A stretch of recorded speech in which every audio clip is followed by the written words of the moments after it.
would like to wish our women's team luck tonight and throughout the season. I know they open tonight. I was guessing. You know, we're excited to get into the regular season. You know, I know it's been a pretty interesting six odd weeks now for our guys, but I know they're anxious to start playing against, you know, get into, like I've said before, get into that game routine, that scouting routine, playing against other people. And, you know, we had a good exhibition season. We learned some things. We had to get better at some things and just kind of see where we are. But, you know, overall, pretty pleased with where we are. Obviously, we've got a lot of work to do, as I'm sure most teams do. But, you know, we're anxious to play on Sunday. And George Mason's going to present a very, very good test for us. You know, they got a lot of experience returning in the backcourt. You know, their guards are very experienced, very talented players. I mean, a team that won 20 games last year and, you know, went on the road at Penn State and got a win. And, you know, they're very, very well-coached team. Dave does a very good job, and they're going to come in here ready to play. But we're looking forward to it. We're looking forward to get going and, you know, like I said, get into that game routine. How do you feel? Are you nervous, or what's going through your mind? You know, I'll be nervous on Sunday. Each day that goes by, I get a little bit more nervous.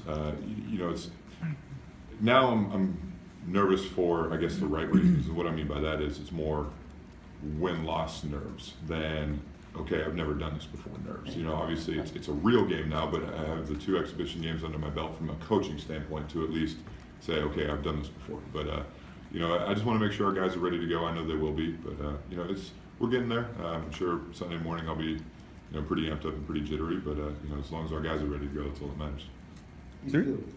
Is there anything that surprised you about sitting in that seat besides maybe all the media stuff? I mean, is there anything? I mean, I know there's been hurdles and things like that. Is there anything that's really taken you off guard? I'm sure there's a ton of stuff.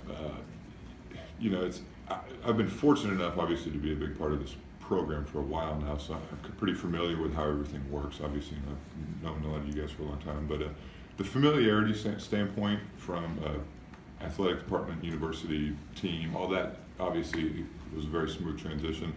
You know, there's just a lot of stuff, like I said before, on a daily basis that you just don't really have to think about doing. You know, it's you know, writing thank you notes to people, you know, drawing up practice plans, deciding what film we're going to show before practice and after practice, what we're going to do in individual instruction. You know, just little things like that that, you know, you don't want to overthink it, but at the same time, you want to make sure it's productive and it goes with what you're trying to accomplish.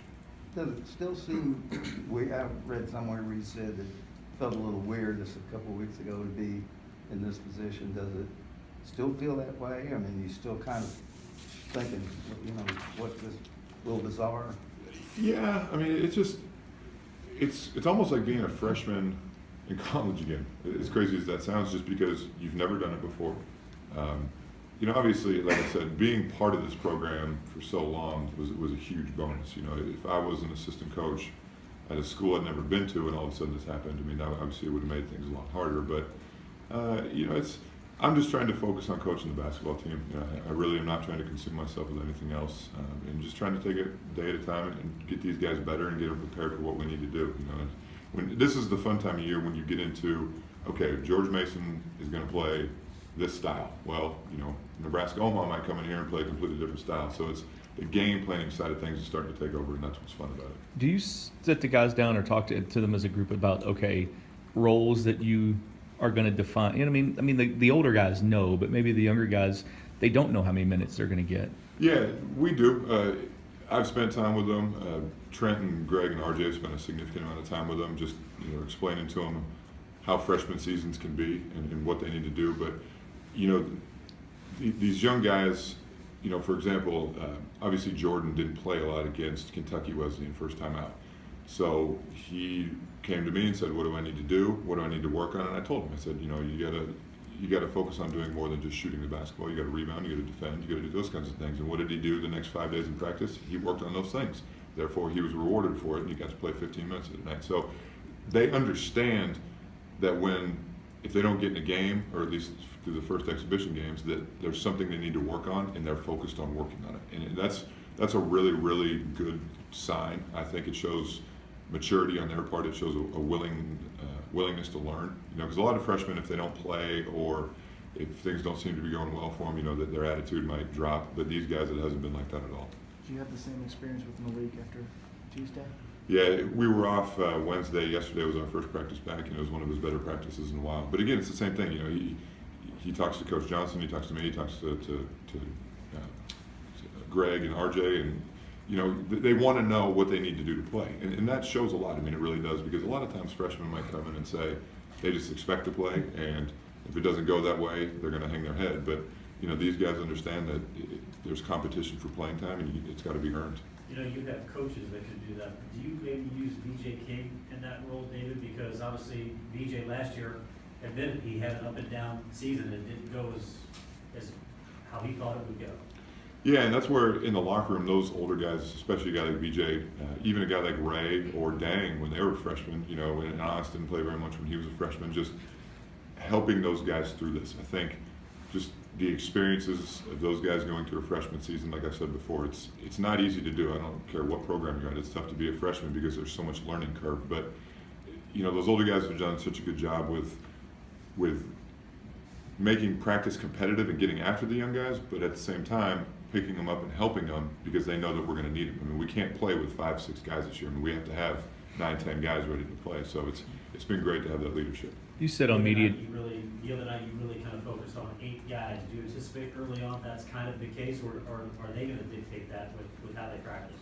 No, they dictate it. You know, the good news, like I said before, is we seem to have options. You know, a guy like Joe, for example, as you saw against Wesleyan, was one of the first guys off the bench. Obviously, he rolled his ankle, so he wasn't able to play the other night. But it's just going to be a practice by practice basis and a game by game basis. You know, there's going to be matchups where one guy, it might not be as well suited for him just because of the style of play and those kinds of things. There's a lot of variables that go into it, but at the end of the day, they need to practice well. They need to earn their playing time in practice, and I think they're starting to understand that. Will you have Ryan back anytime the next? We won't have him Sunday. You know, hopefully we can start looking at it next week and can progress from there. But it's just, you know, it's maybe one of these days he'll wake up and feel great. You know, it's hard to say, but you know, he's doing everything he's able to do. He can do that. Fred will let him do, and he's getting there. It's just going to take a while. If you had to pick one thing going into this game that you're a little bit concerned about, or a lot concerned about, or what would it be? Well, anytime you play against a team that has a experienced, quality point guard like they do, you know, it presents a lot of problems. And you know, those 3 guards out front that played for him last year are all very, very good basketball players. You know, they've been through it. They're experienced. They've won on the road, and they're going to be excited to play this game. I mean, you know, but at the end of the day, we need to focus on what we need to do to try to defend the other team, but we also need to focus on what we need to get better at from even Bellarmine. You know, our offense obviously didn't look great the other night, so we need to correct some things in that regard. But you know, at the end of the day, defensively, we just need to be ready to play each and every night out. You mentioned how tough it is to go against a quality, experienced point guard. It's the same for your squad, right? What kind of presence do you hope Quentin Snyder to be for you? Well, just a senior that started almost every game. Just been through it, calm, balls in his hands. You don't have to worry about it. Just runs the team. But you know, it's more than. You know, I'm sure George Mason would say the same thing. It's more than just one guy. You know, obviously, it helps having experienced point guards on the floor. It's very important. But you know, there's also 4 other guys out there that need to do their job. They need to be locked in. And guys on the bench need to be locked in. So when they come in the game, they're ready to contribute. So you know, it's all about team effort from this point forward. Do you expect Mason to have a shorter lineup, and how do you guys respond to that? You know, we just got to. The tough thing about the first game of the season is you don't really know a whole lot about what they're going to do. A lot of it's guesswork based on last year. You know, their guards are obviously back. They lost a couple front court players that were valuable for them last year. But, you know, we just got to try to prepare and predict what they're going to do as best we can.